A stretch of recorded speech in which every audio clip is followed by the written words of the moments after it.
Shut up and sit down.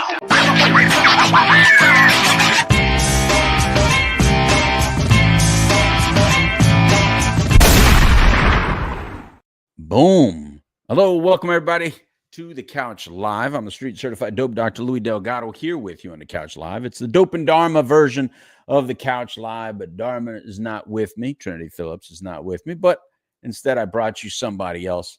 I brought a good friend of mine, Bob Lemoine. How you doing, Bob? Good, Louis. Good to have you today. Yeah, man. Look at you, looking all sharp. You always got a sharp hat, Bob. I have to admit, you always have a sharp hat. I think you have one of every color. Is that true? That's true. Yeah, all right. That makes it.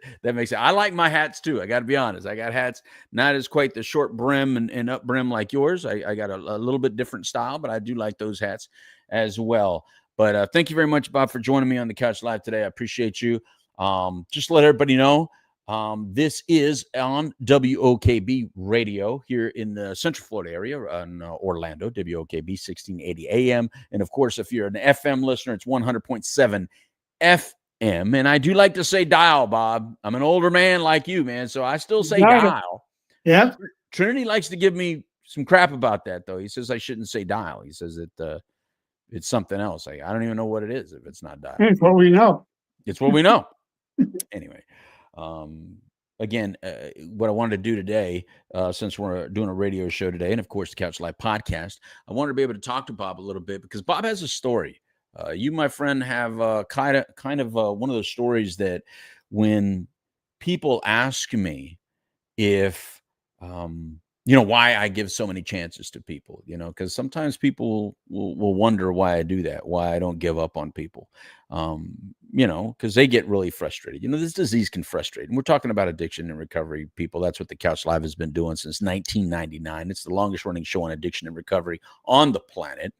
And by the way, did you notice the new digs, Bob? Before I get into, did you know this is a new spot? I'm filming out of the dojo now. Yeah, I'm checking it out. Yeah, I'm giving it a shot. This is the dojo in New Smyrna Beach, and I'm giving it a shot. This is a pretty cool little spot created, so I like it. So anyway, getting back to why we're doing the show today, it's because a lot of people talk to me about, and I'm sure they ask you as well. They say, how is it that you can always, give as much love to the same person that maybe lied to you 50 times or said they wanted help and then didn't get the help 50 times, and yet each time you talk to the person you give them just as much love the next time as the first time. It's like you never seem to get upset that somebody isn't on their ready time, you know what I mean? And I'm like, it's not my timing, it's not even their timing. Really, there's other things involved here. And instead of always trying to explain it to people, I simply just say that you never know which time it's going to be, so I treat every moment like it's that moment. That's why it's called the Now Matters More Foundation. When I started the Now Matters More Foundation, it was all about now matters more than what they did yesterday or what you're going to do tomorrow. Yesterday always comes with, depression and anger, frustration. It comes with resentment. Yesterday comes with, so much pain, right? And then, tomorrow always comes with anxiety and what's going to happen and all that stuff. And then right now comes with, well, this is what I can handle. What they're doing right now is what they can handle. What I'm doing right now, I can handle. This emotion, I can be in right now emotion. I can be in the present. And you're one of those people that when I heard your story a long time ago, Bob, and I've known you for a very long time now. When I heard your story, I just always knew it's one of those that we got to tell over and over and over again, so that when people go through their own stuff and it takes them 5, 10, 20 times to get it, as long as they know a Bob was there before them that also thought the same way 5, 10, 20 times before they get it, it's just one of those stories to tell. So let's start off with the simple. Bob, where are you from? I'm originally from Bristol, Connecticut. Today, I live in Port Orange, Florida. Right on. So Bristol, like where the racetrack is? No, that's Tennessee. Bristol, Connecticut is a different Bristol. Bristol, Connecticut is the home base for ESPN Studio. Oh, well, there you go. That's a pretty good place to be from then. So you were raised in what time period, Bob? What was life like you early on? What was life for you early on? Early on for me, my father's a police officer, put me in jail when I was 10 to try to teach me something because I came home with a brand new bicycle that I found. Yeah, you found it. Just found it. Found. Just found it. Yeah. And that period of time in my life, 10 years old, I was already smoking cigarettes once in a while, Mhm. sipping, on alcohol that I Mhm. stole from my parents' bar. But it was all about trying to feel good because I felt misplaced. I didn't feel like I was like everybody else. Right. I didn't know that part of your story. I didn't remember that part of your story. That's, I Well, gotta. I don't talk about my early years too Yeah. much. High school, I played football and baseball, kind Mhm. of excelled. I got straight A's in school. I learned Right. easily. And I have an older brother who had medical problems and Mm. a younger sister. She also had some problems. So I kind of lived under the radar. I had the Yeah. Jekyll and Hyde thing going on. Mhm. I misbehaved a lot, but I never got caught. Right. So Right. that was pretty amazing. In But wait a 1964. minute, you're going too fast. Wait, I want to go back to that childhood though. I liked it. Okay. No, I I didn't liked know where how you were at. fast you wanted me to go. No, not that fast because I liked where you were at because what I was going to say is that my grandfather was a cop in Puerto Rico. And, I always, I identify as Mexican half of my bloodline, even though I love my Mhm. Puerto Rican side too, but I'm more Mexican because I was raised more on the border of El Paso, Texas, Juarez, Mexico. That was more my culture because we were here at Okay. the state where I lived, but I am half Puerto Rican. And so on my Puerto Rican side, my grandfather was a cop, and he locked me up in a jail cell at 12 years old. So I wanted to know how your dad did it. Like when you say your dad locked you up, what did he do to you? Well, Bristol, Connecticut's probably 50,000 people at that Mm. time. It's small, little small city. So he had he had been home with his police cruiser, Yeah. taking a break when he asked me the question about the bicycle. He said, "Let me show you where we put people who find things that don't belong to them." And he put me in the back of the police car, Yeah. went down to the police station, and put me in a cell. Yeah. How At long did 10 years old, I could almost fit between the bars. I was small. Yeah. So he put me in the cell. I didn't cry a lick. I just, took it like, here's my punishment for what I did. Right. Right. Right. Well, you knew you were gonna come out of it, Oh, but yeah. but it's still, I mean, you remember it to this day. And look, to be honest with you, at our age, we don't remember every memory that we experienced. So it was powerful enough to remember. Powerful enough. Yeah. It Yeah, me too. I didn't, remember that day too. it didn't scare me. So when my addiction progressed and I started getting arrested for different things and put in jail, it didn't really affect me, or so I would like to think. Well, take me to you said straight A's too. You said straight A's. That's something I never got. So that's a little very different than than my story on that one. But tell me about the straight A's. So you were getting straight A's in school? You were a good student? I was a good student. I was an athlete. Mm, Uh, some of my teachers were coaches on some of the sports teams. I think that gave me a little bit of a slight edge back then, yeah. that they would, give me good grades so I could continue to play sports. Yeah, you were a value. They Yeah. wanted you to be on that field. What was there one sport you were better than others? One sport that you liked better than others? Yeah, I was pretty good in football. Okay. Baseball, I could hit the ball, I could Mm, catch the ball, right. but I couldn't throw it with a damn. I just So had what they call a rag on. So I played in the position of catcher because I only had to throw it 60 feet back. and that's good. What position did you play in football? Football, I believe it or not, I was 175 pounds. I played center on offense and linebacker on defense. You were a big boy. What? Nobody wanted to play center. Yeah, And I figured just allow me to play every game. you were a strong man though. I mean, Yeah. Oh yeah, I was in the gym. yeah, yeah, yeah. All right. And then this is all still in Connecticut. So you graduated high school in Connecticut, all that? Graduated high school in 1966. Okay. I'm 77 years old now. That's a scary Oh, time to graduate. That's a scary time to graduate, man, because oh, yeah. my dad was drafted. Vietnam, Yeah, the my dad was Vietnam drafted into War was Vietnam. Yeah. the Vietnam War was strong. I Yeah. went to college for one semester and I really got into using substances. Mm. and they sent me a letter said, please don't come back. So back in those days, if you weren't in college Oh and wow. you didn't have a deferment, you got drafted. They Yeah. didn't have numbers or nothing. You just plain out got drafted. Mm. So when I got that letter, my father, being a military man, he said, you ought to go talk to the recruiter and get a job where you might learn something. So I did, and I joined for an extra year, 3-year commitment, Okay. and I worked in the payroll office. I Mm. paid people, which is a valuable commodity in the military because people respect who feeds them and who pays them. Amen to that. Yeah.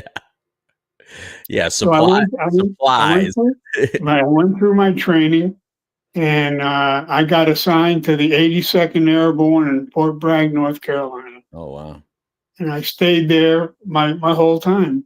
For those, Whenever I got orders for Vietnam, my commanding officer did not want me to leave. I got into management mode early in life. And in the military, I had 40 guys uh, that I was in charge of because all the payrolls were done manually. Computers weren't introduced to the military at that time.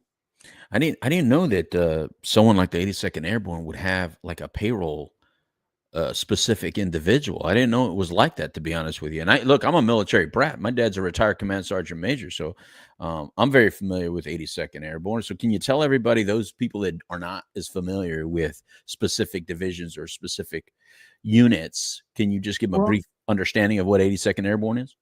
82nd Airborne are the people that find it necessary to jump out of an airplane to get an extra $60 a month in their pay.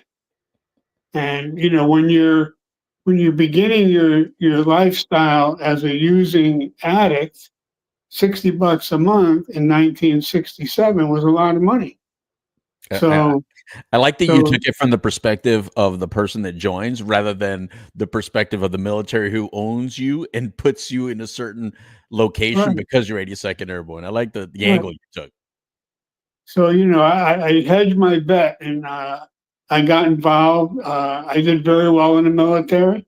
Mhm. Um, I went from E1 to E5 in 17 months. Uh, Wow. I was able to live off base. Another friend of mine and I rented a 3-bedroom house uh, for $125 a month furnished in 1967. It's a beautiful thing back then. So by that time, you're in the military. Are you already struggling with any substances at that point? Oh, absolutely. Because being that I stayed there, I knew a lot of people that I smoked weed with went to Vietnam, and I started doing heroin at that time.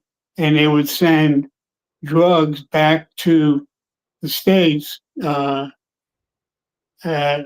guy that I lived with, he had a relationship with a colonel's wife. So they Mm. would send drugs to the colonel's address on military transport, Whoa. no customs or anything. So you hear stories like that. So that stuff is real. That stuff really That's did happen. real. That's real. Man. So we had plenty of drugs. I mean, at that time in the '60s, I could get heroin, what they call China white heroin from Vietnam for about $300 an ounce. Wow. So I Wow. had a habit that I didn't know how severe it was Yeah. until I got out of the military, and then I had to start buying at street prices, and I realized how expensive it was. How many years did you stay in military? I stayed in 3 years. Okay. And then what kind of so your MOS was within, or your job within the military was in payroll, right? So what did you parlay that into in the free world? Well, in the free world, some of the listeners may be familiar with people that were discharged from the military during the Vietnam War were called scum, Mm, called baby killers. yeah. Couldn't get a job, Yeah. could not get a job. So I did a lot of crime. Mm, I did so much crime, I ended up with 38 felony convictions. mm. So I get on a bus one way from Hartford, Connecticut to Miami. And I stayed in Miami for a year and a half. And at that time, they were looking for Patty Hearst in South Florida. Mm. I got stopped in a roadblock using my real name, and the gig was up. They And found they you. extradited me back to Connecticut. Mm. And after a few court appearances, I settled on accepting a 3.5 to 7 year sentence for the Wow, 38 felonies. that's not a bad deal. That's a great deal. That was a great deal. They started at 30, 20. Wow, Then the judges wanted to get rid of the case. wow. It was And all this, drug charges. There's no murders, no so no bank violent robbery, crime, no violent crime. no crimes against people, Right, buying and selling narcotics mostly. right, right. Wow. And so did you have to you had to go somewhere, right? Where did Yeah, I went to this maximum security prison in Connecticut. the I state? did So a state 20, facility. yeah, 29 months locked up, Right. 13 months in a Department of Correction halfway house. Check this out, Louis. Yeah. In 1975, Yeah. if you did not get a positive UA for drugs, you Yeah. got drinking privileges in At the 1975. halfway house or in And the you give addicts a bunch of addicts privileges to go drinking. That was crazy. wow. Wow. So you went from one little issue to another issue. Exactly. Great. Wow. So this is what year? About what year are they releasing you? 1975. 1975. So you come So out in 75. here's Yeah. my sick thinking. Okay. This girl that I dated before I went in the military started to come and see me in prison. Hmm. So when I got out of prison and into the halfway house, I started to see her, and I realized she had a condo, a car, a job, a bank account. So I married her. I knew that was coming. Yeah. So we Uh, got that was my second marriage. wait. All right. So time out there. Time out there. Because this is so you got married while in the halfway house. But Okay. So for some that don't know, halfway houses, depending on which one you go to, it can feel like a setup. Like especially back then, they weren't oh yeah, really they weren't set up to succeed. You know, I mean, you're talking the people that typically worked in those facilities were from the neighboring neighborhood of right. the halfway house, and sometimes were connected with individuals that were in the halfway house, and so Yeah, unsavory. it's not an easy environment, the halfway No, house. It's not. I mean, we all like to believe that a halfway house is there to support you and to help you, move on to the next stage of your life and hopefully be crime free. But they weren't always, and I'm not saying they are now. I'm just saying I'm going to use the past tense just to not offend anyone. But they weren't always set up for success. So but go ahead. I'm an opportunist. So while I was there, I got a job working. Hartford, Connecticut is known as the insurance capital of the world. So I got a job in an insurance company in the computer room. Wait, My wait, wait, first, wait, wait, wait. Time out, time out, time out, time out. okay, They know you're a convicted felon. right, They know that you're an opportunist then, right? right. And they put you in that position? Well, my mother's boss, she worked for Goodyear franchise. He knew the president of the insurance company. Hmm. So if they, hey, this guy got out of prison, let's give him a chance, teach him a little bit about computers. Okay. So I went to work. My first pay was $107 salary a week. I took home 73 bucks in 1975. Nice. But because I had this wife that was in a lot better shape financially and economically, we bought a house. She bought me a pickup truck, and I became what I call a citizen addict. I drank wine and smoked weed, Okay. you know. Okay. Yeah. A lot of people will allow you to do that for a very long time. Right. So Okay. I did that for 4 years. Now I got 2 college degrees that I got from the University of Connecticut, and I get a job as a computer programmer. Mhm. And once I get the job as a computer programmer and they find from our discussions that I manage 40 people in the military, they make me a supervisor. Again, they focus on all the positives. This is a Right. beautiful see, there's a difference between, for the people out there, there's a difference between giving someone a chance and setting them up to fail, by the way. So just want to make that clear. But go ahead. So I become a supervisor, and one of the guys I'm supervising is nodding at his desk. So I asked him, "Got any more of that?" And he reached in his pocket, and I started another run on heroin from Mm. 1979 to 1984. So you knew what it was just by what you were Oh, looking yeah, at. I just looked at him. I knew what Yeah. he was doing. Right. He was also from Puerto Rico. Oh. Anyway, in 19 between 1970, early 70s, Yeah. through the military and up to 1984, I've been in 21 treatment programs. Oh, so all in this time, in that part of the story that you've told us so far, you were attempting or going through the motions at least of trying to get sober. Oh, I wanted to get clean so bad. Hmm. Thing of it is, when you have an addiction, Yeah. no matter how badly you want to get clean, you have to want to be clean more Yeah. than you want to get high. Right. And I didn't have that yet. Yeah. In my 21st treatment, I finally went because I wanted to be clean. Mm. And I got on my knees in the bathroom of this old hospital in the psychiatric ward. And I said, "God, you need to kill me or cure me. I'm Mm. done." Mm. I have not gotten high since that day.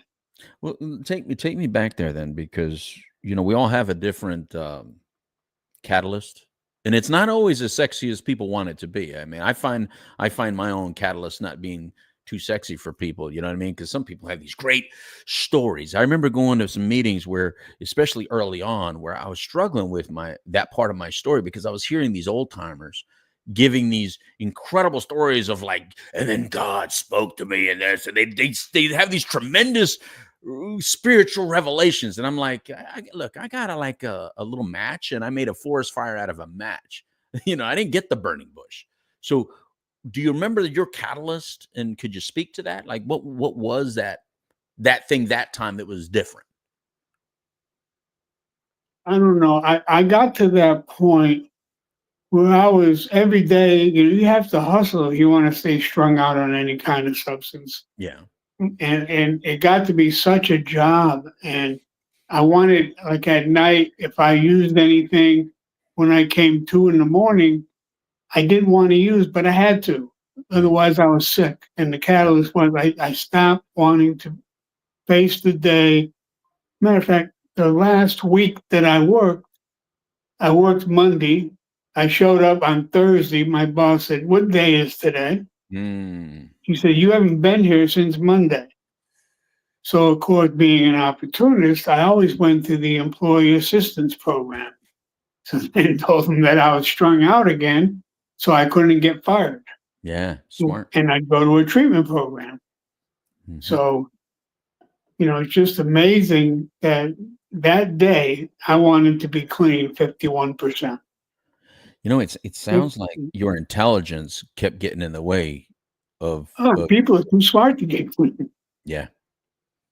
Yeah, sometimes you could be too smart for your own good. The Well, we system. rationalize and justify our behavior. Yeah. Yeah. So this is what year?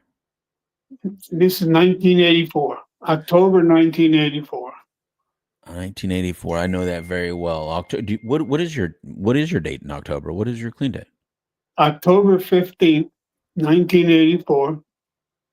My birthday is October 16th, sir. So I know uh my I didn't know we were so close. no, October 16th is my birthday of both my birthdays. So Yeah, yeah, in on that day, October 5th, I know October 15th, 1984 pretty well, yeah. actually, because that was, I was going to be my 15th birthday, and mine wasn't as mine was in the other direction still at that point. Mhm. In the other direction still. I loved my 15th birthday. Don't get me wrong. I know who I was with. Matter of fact, one of the people I was with is currently struggling and surviving cancer at the moment. So, I mean, that's how much I remember October 15th and 16th of 1984. I know exactly who I was with and what was going on, because my birthdays were very special to me, which is why I'm glad I got sober on my birthday, because they were Mhm. always very special to me. But I always created a lot of chaos and a lot of loss on my birthday. So beautiful. It's good to know that. So October 15th, 1984, you're going into the 80s, which tremendous time to get sober, Bob, because the 80s were it was still wide open, and it went in a different direction. It went from the stuff that you were using, and you probably were using the other stuff too, into all the cocaines and all the stimulants. So how did you navigate some of those things in the 80s? Well, it's like I mentioned a while ago, this one person that seemed to have a lot of knowledge, he said, you only got to want to stay clean 51%. That's it. That's it.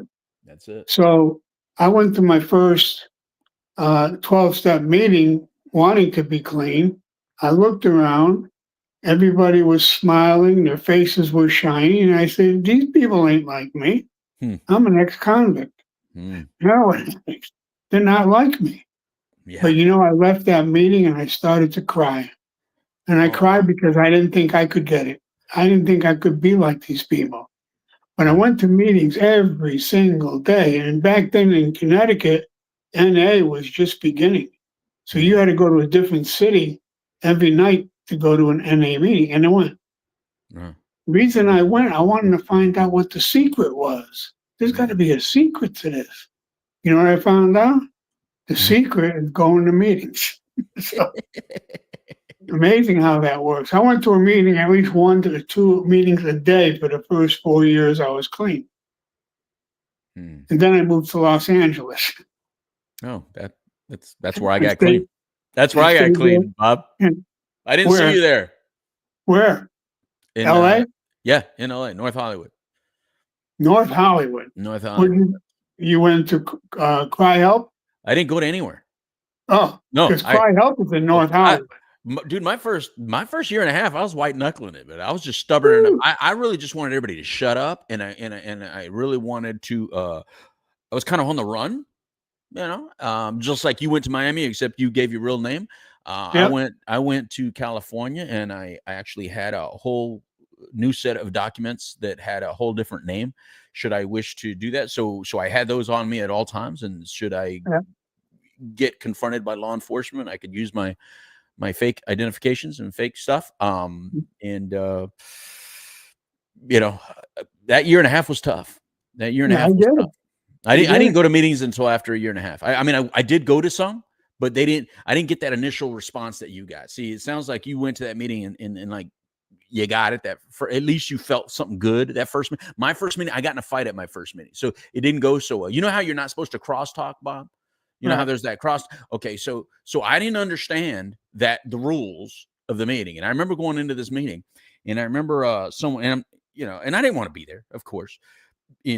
So after they just said introduce yourself. I didn't have to say much, so I said a couple words. I don't even know what I said. I just said a couple things. That's not. I have no memory of what I said, but what I do remember is I started looking around and feeling judged.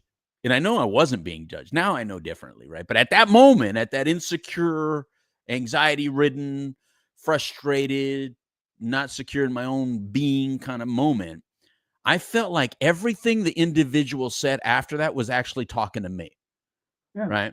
So finally, I cross-talked and I said, why don't you just say you're talking to me? And then I opened up my mouth and I started saying, if you're going to talk about me, don't act like you're not talking about me. I know you're talking about me. And I started talking smack.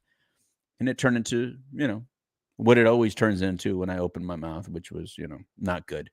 So yeah, it was not here until Florida. I moved here in Florida in 1990, Bob.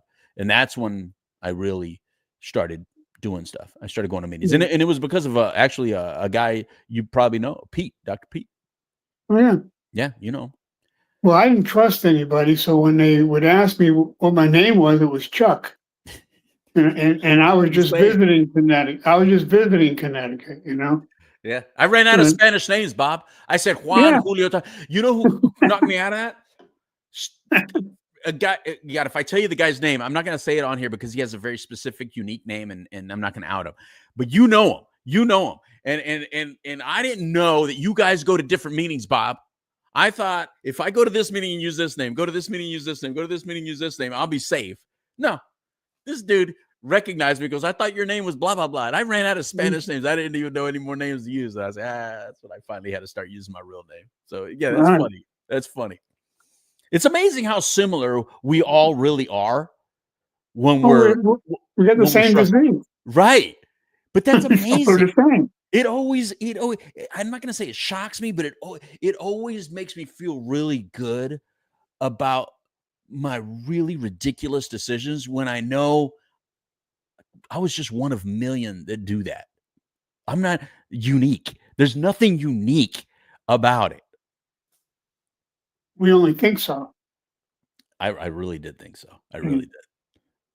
So when I was in California, I met a lot of movie stars, rock stars, sponsored some of them, had good relationships with a lot of them. Went to some private meetings where people of notoriety go, so otherwise they get, bombed by local fellowships. Everybody wants to get to know them.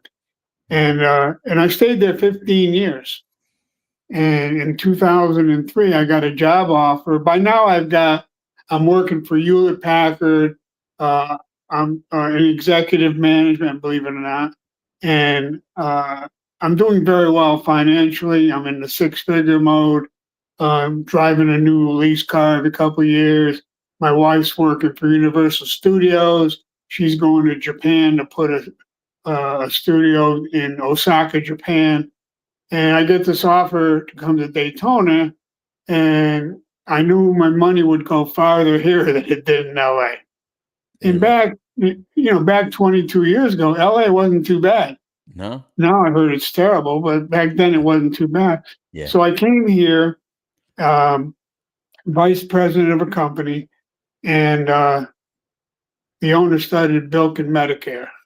And I knew I had to get out of that. I already been to prison. I don't want to go again.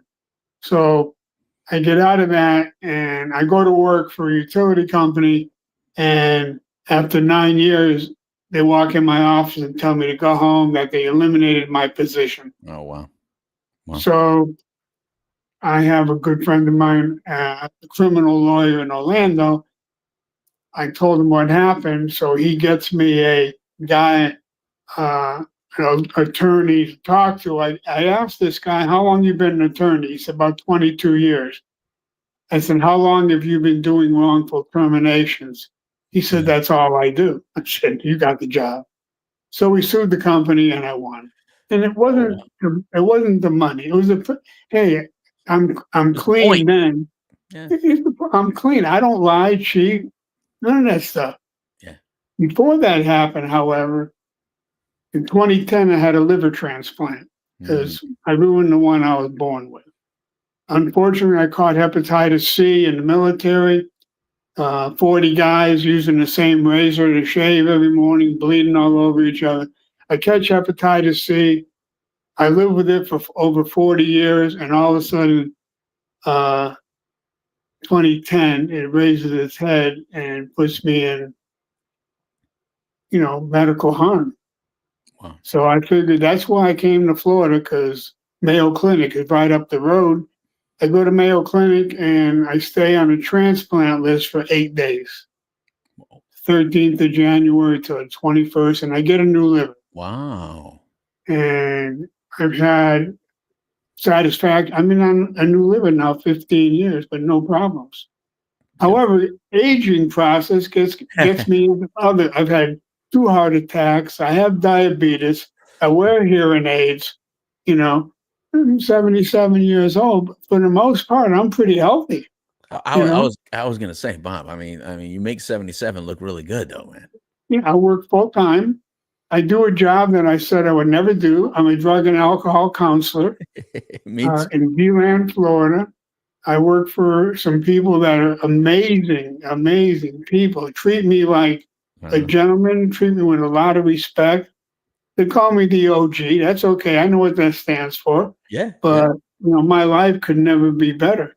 I met my wife Karen in the rooms. My wife is the executive director of Volusia Recovery Alliance, That's right. Beautiful and person. we've been together almost 39 years. Wow. For me. And my third wife, third time was a charm. She looks out for me. She's been there through all the difficulties I've had with Mhm, transplants and heart attacks. And mhm. about 6 weeks ago, I bled out for 4 days Oh, before they could find out where it came from, which they never did because I stopped bleeding. So I've been a little bit on the rebound from that, yeah, yeah. but I couldn't be happier to talk about the things that I've gone through because I know other people go through the same kind of stuff. I'm Right, not special in any kind of way, right. except that I made a commitment on October 15th, 1984, that I was never going to use drugs again. It's And something you can commit to it, but you never know because this disease that we have, it is a disease. right. It will take us out, in a second. So I stay on my program. I go to meetings. I sponsor people. I do service. I spoke at a speaker jam Saturday. I should have recorded it because I was on Saturday. Beautiful. Uh, yeah, it's beautiful. I'm going out to Arizona this coming weekend for the annual intervention conference. I'm a certified interventionist. I'm certified in domestic violence. I'm certified in anger management. 4 college degrees, beautiful wife, nice little house in the suburbs. I couldn't be happier, man. You just kept getting it. There's a thing that came to my mind while you're saying all that, and it's the fact that throughout your entire process, it sounds like you kept getting educated, like you kept advancing, whatever. It's like you know how in addiction you keep advancing in your addiction, and you know how in your addiction we're just stubborn enough to just keep ruining our lives regardless of the circumstances.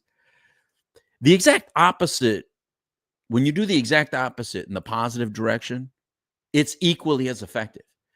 Like you kept at educating, you kept at going. I'm sure there were times where people said, "You don't have to. You could stop right now. You don't need more education. You don't need another degree, Bob. You don't need to." And you said, "That's okay," and you kept going. And I'm sure there were times where you felt that it was too difficult to keep going to all the meetings or all the things or sponsoring still and all that, and yet you kept doing it. And therefore, look what's happening. You're still reaping the rewards of it. Like you've Yeah. advanced in that, much like the disease advances. And you can be just stubborn enough to get clean and sober long, even with, because there's people that do program and don't still get it. There's people that go to our meetings that still don't get it. There's people that do the step work that you and I did and they still don't have it. There's people that have sponsors or had sponsors just like you and I have had, and they still don't get it. Yet then there's those that were stubborn enough to do it by the letter and stay clean and sober just long enough to kind of get it a little bit deeper. Because I don't feel like I work at it. I got to add one thing, Louis. What's up? What's up? 9 years ago, I went back to the state of Connecticut, Mhm. and I was given a complete, absolute, and unconditional pardon for all my crimes. Everything's expunged. I have no record, and I wanted to do that again for an accomplishment, and Yeah. also for my daughter, who I met when she was 18 years old, Wow. and my grandson. I Wow. wanted them to be proud of Grandpa. So I did it. I did it. I went in front of the pardon board, told them my quick story. We give you like 5 minutes, and honorably discharged from the military with a heroin habit, and did all this funny stuff. Got clean and became a human being. So I got to add that in because that's like the coup de grace when you get a That pardon. is. That is. You know what else is funny? You know your OG when you call it heroin habit because that was the language back then. That's funny No, because you know the even the medical community used to say habit forming. You notice they don't use that terminology anymore, but those are the old terms. yeah, I'm just old school, Yeah, and I'm with you. I am too. That's why I yeah, get it. Hey, look, I love what you're saying, and I love that this community has. And here's another thing that it proves. It proves that this is a very forgiving world. I know we like to focus on the harshness of this world and the ugly parts of this world and the ugly parts of people and people suck, dogs are better, all that kind of stuff that gets promoted out there. But they do forgive us, Bob. They really do. This humankind has been reaching out to people like you and me forever. They have their hand out and they tell us to surrender. And the way we interpret surrender is we feel like we're going to give them our weapons and they're going to use that weapon against us and incarcerate us. When in reality, what they do when we surrender is they put down their weapon and they give us a big old hug and say, welcome home. And that's what I'm hearing in your story today. they don't want to hear what we say; they want to see what we do. That's it. Bottom line. But they love us over and over and over again. Yeah. And when I say they, I mean, there's always it doesn't have to be, it's not always going to be the person you expect to love you back, people. It's sometimes somebody you never even have met yet. But sometimes it is someone that you've known the whole time. But when I say they, I'm talking, there's always another group of tribe members out there that just hug on you and love on you and welcome you home. And I think that's why, Bob, you and I continue to do that for others, because you and I know that if it comes out of our behaviors alone, we're not worthy of what we've gotten. We're not worthy of the beautiful wives that we have and the beautiful lives that we have. But maybe we really are. Maybe we really are, because you and I have worked hard enough in our own selves and have been an extension for someone else to kind of hopefully get it. So that we've been blessed, and I think at least right now on this program right now, there's two very blessed men from two very Absolutely. serious circumstances, and man, you continue to be an inspiration not only to me but to a lot of people, and so the young people today, because I think a lot of times it's easy, they're easy to trash on, right? The next generation is so easy to always trash on, right? They did it to us. You know what I mean? When they were listening to their jazz and Elvis, they were looking at us and talking smack to us, right?